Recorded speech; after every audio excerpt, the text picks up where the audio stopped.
हाँ,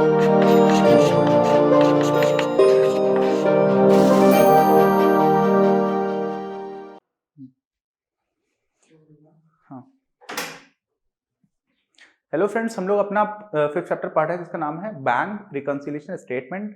और उसका ये लास्ट वीडियो बनेगा। बहुत ही छोटा सिंपल वीडियो पूरा चैप्टर था जिसमें जब ओवरड्राफ्ट की बात होती है तब क्या होगा हम लोगों ने देखा था। पिछले वीडियो हम लोगों ने देखा था कि कैश बुक से आप पासबुक तक कैसे पहुंचोगे जब ओवरड्राफ्ट का केस है। किसका केस है? वो बैंक ओवरड्राफ्ट का। ठीक, इस वाले केस में क्या करेंगे, हम लोग उल्टा चलेंगे। पासबुक हमको दे रखा होगा, पासबुक का बैलेंस, और कैश बुक यानी कि रोकड़ बही तक कैसे पहुंचेंगे उसकी बात करते हैं। ठीक है, तो चलिए अपना प्रश्न आता है।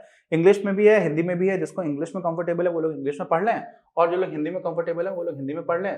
तो पिछला वीडियो में मैंने क्योंकि इंग्लिश में पहले एक्सप्लेन किया था इसलिए पहले इस बार हिंदी में बता देता हूँ। तो क्या है, आशा व कंपनी के निम्न तथ्यों के आधार पर 31 दिसंबर 2017 को बैंक समाधान विवरण बनाना है। क्या क्या दे रखा है? पासबुक के अनुसार अधिविकर्ष कितना दे रखा है? 20,000। अधिविकर्ष का मतलब क्या है कि पहले से आप उसको निगेटिव मान लोगे, है ना। तो ऐसे कर देते हैं, यहाँ पे प्लस लिखते जाएंगे, यहाँ पे निगेटिव लिखते जाएंगे। तो हमारा पहले निगेटिव हो गया 20,000 रुपए। ये तो हमें पहली चीज मिल गई। अच्छा, और क्या बता रखा है? और बता रखा है अधिविकर्ष पर ब्याज 2,000 रुपए का है। अब सोचिए आपको बैलेंस किसके अनुसार दे रखा है। ठीक, जो भी आपको बैलेंस दे रखा था ये पासबुक के हिसाब से दे रखा है। पासबुक यानी पासबुक का मतलब क्या हुआ कि बैंक में आपको पहले से जो भी इंफॉर्मेशन है वो बैंक की साइड से है, कैश बुक वाली साइड पर नहीं है। तो हमें किस डायरेक्शन में जाना है? हमें जाना तो है पहले पासबुक से कैश बुक की तरफ। यही तो हमारी जर्नी है। अब इसमें पासबुक में कितना दे रखा है वो हमें बताया हुआ है, और साथ में अधिविकर्ष पर ब्याज। तो ये जो ब्याज है ये तो ऑलरेडी बैंक ने काट लिया होगा। किसने काटा है? बैंक ने। अधिविकर्ष पर ब्याज यानी कि जो आपने ओवरड्राफ्ट पर हुआ क्या है, आपको अचानक से लोन दे दिया उन्होंने, तभी तो आपको नेगेटिव बैलेंस है। अब लोन पर जो ब्याज है वो आपको जुड़ेगा थोड़ी, वो तो आपसे लिया जा रहा होगा, और वो आपसे लिया जा रहा होगा तो कौन ले रहा है? बैंक ले रहा है। तो बैंक की जो साइड से आपको इंफॉर्मेशन होगी वो कहां पर है? पासबुक में है। तो पासबुक में ऑलरेडी ये 2,000 रुपए इंक्लूडेड होगा। कैसे? कि वो 2,000 रुपए आपसे ले लिए गए। यानी कि जब आप कैश बुक में देखोगे तो कैश बुक में तो आपको पता नहीं कि 2,000 रुपए आपसे ब्याज लिया गया नहीं लिया गया। तो इसलिए जब कैश बुक बनाने की तरफ जा रहे होंगे तो क्या करेंगे, हम लोग 2,000 रुपए को ऐड कर देंगे। आगे बात समझ में? अच्छा, फिर क्या हुआ? अगली बात देखो, बैंक द्वारा दी गई बीमे की किस्त जो है वो 200 रुपए है। तो ये जो 200 रुपए है इसका क्या सीन हुआ? ये 200 रुपए आपने, बैंक ने आपकी तरफ से पैसे दे दिए बीमे की किस्त में। अब बीमे की किस्त आपने दे दी, कोई इंश्योरेंस प्रीमियम था वो आपने दे दिया, तो बैंक को पता, आपको पता नहीं है। तो यहां पर भी जब आप कैश बुक में देखोगे तो क्या हो जाएगा, 200 रुपए जुड़ जाएंगे, क्योंकि आपका कैश बुक से तो आपने काटा ही नहीं है ना। रोकड़ बही में आपको ये एंट्रीज का आइडिया ही नहीं है। अगली एंट्री में क्या है कि निर्गमित चेक हैं जो भुगतान के लिए प्रस्तुत नहीं हुए। हुआ क्या होगा, आपने किसी को चेक दे दिया तो आपने कैश बुक में तो वो पैसा पहले से मान लिया होगा कि कट गया है, और हमें पहुंचना कहां तक है? चेक कैश बुक तक। तो जैसे आपको इतना ही समझ में आता है कि कैश बुक में पैसा कट गया होगा और कैश बुक का ही बैलेंस आपको पता करना है, तो रोकड़ बही में आप क्या कर दोगे, सीधा सीधा आपने 6500 रुपए जो है ना उसको नेगेटिव साइड, कट गया तो उसमें नेगेटिव साइड पर आपने लिख दिया। अगली एंट्री क्या है, जमा चेक जो अभी संग्रहित नहीं हुए वो 6,000 रुपए के हैं। तो आपने जाकर के बैंक में पैसे जमा किए, तो आपने कैश बुक में तो उसके पैसे बढ़ा दिए होंगे। अब बढ़ा दिए होंगे इतना ही जैसे सोच लिया, तो जिस बैलेंस तक पहुंचना है उससे संबंधित आप सोचिए, तो कैश बुक बढ़ जाएगा, बढ़ा दिया होगा। तो बढ़ा दिया होगा तो आप क्या करोगे, यहां पर आपको 6,000 रुपए को आप ऐड कर दोगे। क्यों? क्योंकि आपने तो मान लिया कि भाई बैंक में जमा हो गए, लेकिन बैंक में अभी तक संग्रहित नहीं हुए, तो बैंक बैलेंस में वो दिख नहीं रहा होगा। इसलिए जो पासबुक में आपको दिखा रहा है ना उस हिसाब से तो 6,000 रुपए नहीं होंगे, लेकिन आपको कैश बुक निकालना है, रोकड़ बही का निकालना है, इसलिए हम लोग क्या करेंगे, 6,000 रुपए को ऐड कर देंगे। फिर क्या कर रहे हैं, बैंक द्वारा गलती से नाम राशि जो है ना वो 500 रुपए की डेबिट कर दी गई। डेबिट, नाम राशि का मतलब क्या हुआ, डेबिट कर दिया गया। अब डेबिट करने का मतलब क्या होता है, बैंक ने गलती से आपके 500 रुपए काट दिए, क्योंकि बैंक तो डेबिट तभी करती है, नहीं तो क्रेडिट कर रही होती है। तो बैंक की पासबुक में 500 कितना हुआ था, 500 रुपए का डेबिट हो गया था। तो ये नहीं होना चाहिए। तो कैश बुक में तो आपको पता नहीं होगा ये, तो कैश बुक में आपके 500 रुपए ज्यादा दिखने चाहिए जो भी आपके बैंक में दिखा हुआ है, क्योंकि बैंक ने गलती से काट दिया है। तो क्या हो गया, 500। अब सोचिए ये वो वाली एरर है जो बैंक की साइड से गलती हुई है। दो तरह की हम लोगों ने गलतियां पढ़ी थी। एक गलती पड़ी थी जो टाइमिंग में डिफरेंस की वजह से हो रही थी, जैसे आपने चेक लगाई और वो संग्रहण नहीं हुआ, आपने किसी को चेक इश्यू की, निर्गमित की, वो उसने आकर के बैंक में लगाई नहीं, तो यहाँ पे तो टाइम डिफरेंस है। लेकिन ये वाली गलती ऐसी है जो किसी एक की साइड से गलती हो गई, और किसी एक कौन है यहाँ पर, बैंक की साइड से गलती हो गई। ठीक, अच्छा, तो ये हमारी क्या हुई, टोटल एंट्रीज हो गई। अब इन्हीं एंट्रीज को देखेंगे तो क्या हो जाएगा, 2,000 आप इस जोड़ लीजिए, इधर आ रहा है आपका 26,500, कितना आ रहा है, 26,500, इधर 2200 है, ये 6000 है, तो ये तो 8000 हो गया और ये 700 हो गया, तो कितना हो गया 8700। अब आपको सीधा सीधा पता है कि भाई 26500 ज्यादा है, 8700 कम है, तो अब क्या करेंगे हम लोग 26500 से 8700 घटाएंगे, घटा दीजिए।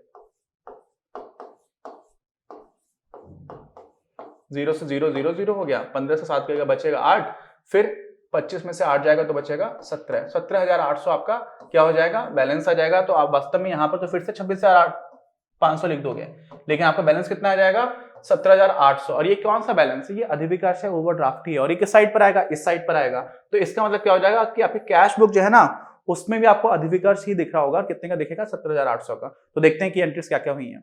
सबसे पहले पासबुक के अनुसार जो हमारा अधिविकास था 20,000 रुपए इधर आना चाहिए निगेटिव, यही सबसे इंपॉर्टेंट स्टेप है, ठीक। अच्छा फिर क्या है, कोई भी एक एंट्री गलत कर दोगे तो पूरा आंसर गलत हो जाएगा, है ना, इसलिए इसको आराम से करिएगा और बहुत आसान है।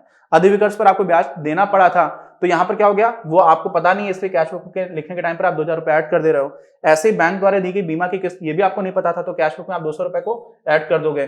फिर आपका क्या था, निर्गमित चेक जो भुगतान के लिए प्रस्तुत नहीं हुए, आपने क्या किया था, इशू किया लेकिन किसी ने आकर के नहीं लगाया, तो आप क्या मान करके चल रहे हो कि उसने लगा दिया होगा, तो आपने मान रहे हो कि लगा दिया होगा, तो आपने कैश बुक में कम कर दिया होगा, इसीलिए 6500 रुपए हमारे क्या हो जाएगा, कम कर देने वाली साइड पर आ जाएगा। अच्छा फिर क्या हुआ, जमा चेक जो आपने आकर के जमा कर दिया लेकिन संग्रहित नहीं हुए, तो आपने तो सोचा है कि अपनी कैश बुक में पैसे बढ़ गए होंगे, तो 6000 रुपए को आप क्या करोगे, जोड़ दिया। फिर क्या हुआ, बैंक द्वारा गलती से नाम राशि, तो ये तो उनकी बैंक की गलती थी, ये तो सीधा सीधा 500 रुपए का सीधा ऐसा ट्रांजैक्शन है जो बैंक की गलती की वजह से हो रहा है, आप इसमें पैसे कम आपके नहीं होने चाहिए, तो ये 500 रुपए भी आपके क्या हो जाएंगे, बढ़ जाएंगे। अब क्या हुआ, रोकड़ भाई के अनुसार शेष, तो शेष निकालने से पहले आप इसका पूरा टोटल करोगे, तो यहाँ पे 26,000 कितना आ रहा था, 650 आ रहा था, 26,000 कुछ आ रहा था 500, सॉरी 26,500 सीधा सीधा है।